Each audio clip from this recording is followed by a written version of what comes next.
Assalamualaikum dan salam keluarga Malaysia. Anda bersama saya, Abang Muaz Lia Abdul Samad dalam Berita Pagi Sarawak, edisi Jumaat 14 Oktober.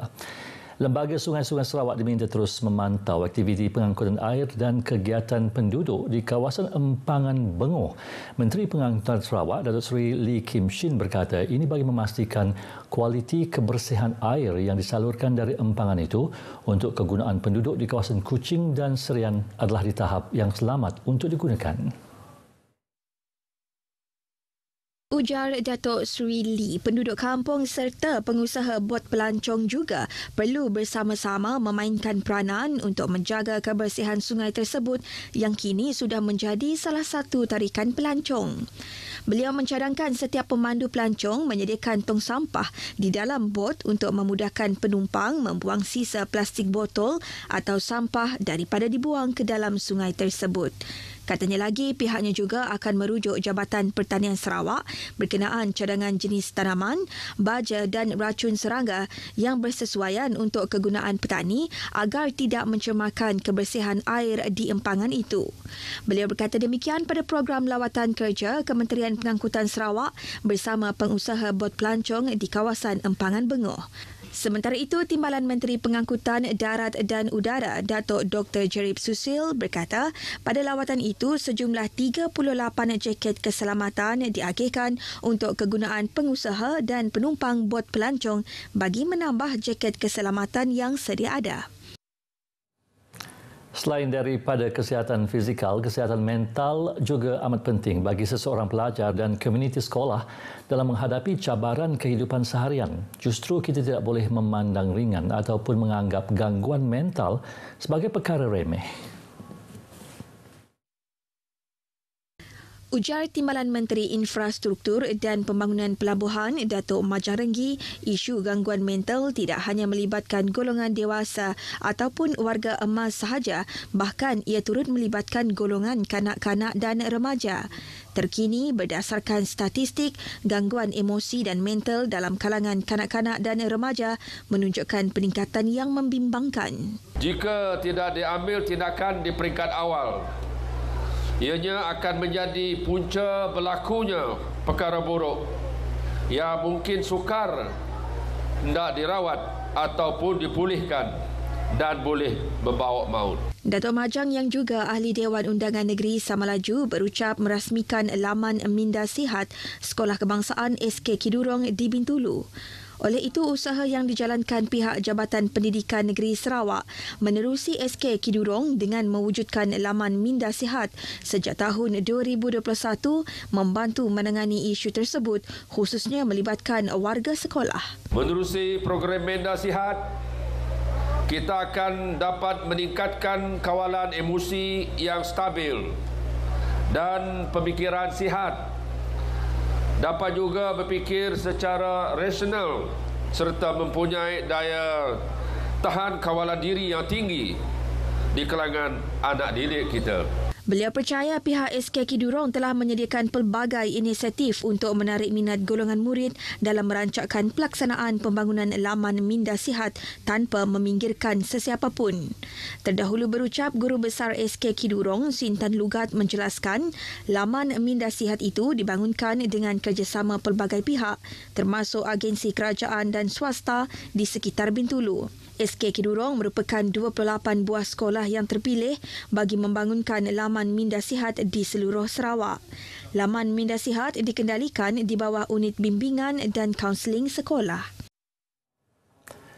Pembangunan industri perikanan tuna memerlukan platform bagi perkembangan industri tuna oseanik di Sarawak. Ke arah itu, Timbalan Menteri Pelancongan Industri Kreatif dan Seni Persembahan Datuk Sebastian Ting Chiu Yu berkata pendidikan perlu dilakukan bagi membangunkan industri tersebut. Ujar Datuk Sebastian, ia bukan sahaja menguntungkan kumpulan sasar, malah mampu menjadi daya tarikan kepada pelancongan. Jelasnya, projek penyelidikan sumber perikanan oseanik dan biososioekonomi perikanan tangkapan ke arah keberhasilan bersepadu di Sarawak yang sedang berlangsung amat bertepatan bagi menentukan kapasiti tangkapan dan kebergantungan nelayan ke atas aktiviti menangkap ikan dan penilaian kos serta pulangan melibatkan jenis aktiviti penangkapan. Beliau yang juga ahli Dewan Undangan Negeri Piasau memaklumkan pihak Institut Penyelidikan Perikanan Bintawa menggunakan kaedah payau bagi aktiviti penangkapan ikan tuna osinik dan menyasarkan 4 spesies sasaran utama iaitu tuna sirip kuning, tuna mata besar, ayam jalur dan tuna sirip panjang.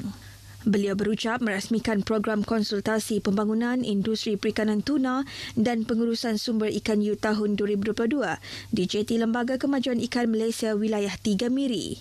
Pada majlis itu, Datuk Sebastian menyaksikan penyerahan bantuan peralatan bernilai RM25,000 kepada 2 buah syarikat untuk mengembangkan industri perikanan tuna di kawasan Miri.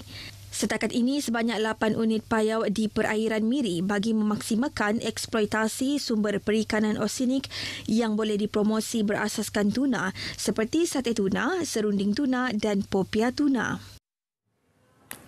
Rakyat tidak perlu khawatir untuk membuat aduan dan menyalurkan maklumat kepada Ombudsman Sarawak. Timbalan Menteri di Jabatan Premier Sarawak Integriti dan Ombudsman Datuk Mursyid Diraja Dr. Juanda Jaya memberitahu keutamaan maklumat adalah yang boleh menyumbang kepada penambahbaikan dan penyelesaian sesuatu permasalahan yang dapat diselesaikan dengan mudah dan tidak formal. Ke arah itu, beliau mengalu-alukan masyarakat untuk melapor dan tampil membuat aduan kerana dengan aduan yang jujur, benar serta bernas mampu menambah baik sistem penyampaian perkhidmatan awam Sarawak dan mewujudkan tadbir urus terbaik supaya hak semua pihak terpelihara. Tambahnya, Ombudsman Sarawak juga turut mengekalkan nilai kebebasan dan kerahsiaan di mana setiap aduan adalah bebas daripada campur tangan mana-mana pihak dan semua urusan aduan dan komunikasi akan dirahsiakan. Beliau berkata demikian dalam ucapan aluan pada perasmian Hari Ombuds di Kuching. Pada majlis tersebut turut dilancarkan Hello Ombudsman, aplikasi Telegram untuk penerangan lebih mendalam mengenai Ombudsman serta membuat aduan atau mendapatkan bantuan berkaitan Ombudsman. Seramai 56 usahawan Sarawak berjaya melonjakkan jualan dari 20% sehingga melebihi 100% melalui program industri keseusahawanan negara Bumiputra Business Coaching edisi Sarawak 2022, kolaborasi bersama Amanah Ikhtiar Malaysia. Kesemua peserta menerima sijil penyertaan pada majlis graduasi di Kuching malam tadi yang disampaikan Timbalan Menteri Belia, Sukan dan Pembangunan Usahawan Dr. Ripin Lamat. Mereka yang terdiri daripada usahawan industri kafe dan restoran serta jualan pasaraya makanan dan minuman telah merekodkan hasil jualan sebanyak RM437,000. Dr. Ripin dalam ucapannya memberitahu ia merupakan bukti bahawa program tersebut mampu memberi impak kepada usahawan tempatan. Jelasnya, peserta bukan sahaja dapat meningkatkan jualan, bahkan mereka juga dibimbing dalam bentuk emosi dan sokongan moral untuk menghadapi perniagaan pada masa hadapan. Beliau berharap agar kesemua usahawan dapat memanfaatkan ilmu yang telah didedahkan kepada mereka bagi menghadapi pasaran yang semakin mencabar dan kompetitif. Pengamal media berperanan penting menyampaikan maklumat sahih dan tepat termasuk kes jenayah. Pesuruhjaya Polis Sarawak, Datuk Muhammad Azman Ahmad Sapri berkata sebaran maklumat tanpa pengesahan polis akan menimbulkan ketakutan dalam kalangan orang awam. Datuk Muhammad Azman menggesa media massa lebih bertanggungjawab dalam menyiarkan berita semasa dan tidak sewenang-wenangnya menularkan maklumat tanpa sumber yang tepat. Beliau berkata demikian di Kuching pada majlis ramah mesra bersama media di Ibu Pejabat Polis Kontingen IPK Sarawak.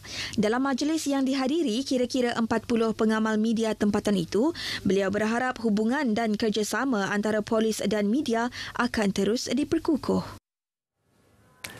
Pihak Polis Daerah Sibu menerima sumbangan sebuah bot dan enjin daripada ahli Dewan Undangan Negeri Adun Dudong, Datuk Seri Tiong King Sing. Sumbangan itu bertujuan memudahkan pihak polis melaksanakan tugasan pemantauan kawasan banjir di sekitar Sibu. Ketua Polis Daerah Sibu, ACP Zulkifli Suhaili berkata pihaknya amat menghargai sumbangan tersebut kerana ia akan dapat digunakan untuk memastikan kelancaran penugasan dalam memantau terutama dalam tempoh monsun Timur Laut yang bakal tiba. Pihak PDM sudah siap siaga dalam menghadapi monsun Timur Laut. di mana bukan hanya pihak PDM tetapi kita juga dibantu oleh semua agensi lain yang terlibat seperti mana Bomba, APM, Angkatan Tentera dan juga agensi-agensi tempatan yang lain dalam kita menghadapi musuh timur laut. Ditemui semasa majlis penyerahan bot tersebut yang diadakan di Balai Polis Lanang Sibu, ACP Zulkifli juga memberitahu pihaknya juga sudah membuat persediaan untuk menghadapi pilihan raya umum ke-15 PRU15. Katanya jumlah keanggotaan juga mencukupi, namun beliau berharap masyarakat bekerjasama untuk memastikan kesejahteraan dan keamanan sepanjang tempoh pilihan raya kelak. Majlis penyerahan bot dan enjin itu diwakili oleh pengerusi Parti Progresif Demokratik PDP Dudong Kaunselor Teo Boon Siu. Sini balai polis pun tak ada bot. Ya, beri satu bot untuk balai polis ini yang untuk layak. Kerana saya orang parti PTP sendiri pun ada 3 bot. Sama juga ini macam punya. Pun ada 3. Semua standby. Macam itu hari saya orang hantar itu bantuan makanan pergi rumah panjang ke pergi area yang banjir. Saya orang pun ada pakai. Set bot bernilai RM17,000 itu sesuai digunakan untuk ke kawasan banjir kerana ia boleh pergi ke kawasan banjir walaupun kedalaman air hanya setinggi kira-kira 0.6 meter. Paparan itu tadi mengakhiri berita Pagi Sarawak edisi Jumaat 14 Oktober. Sehingga berjumpa lagi. Assalamualaikum. Salam keluarga Malaysia.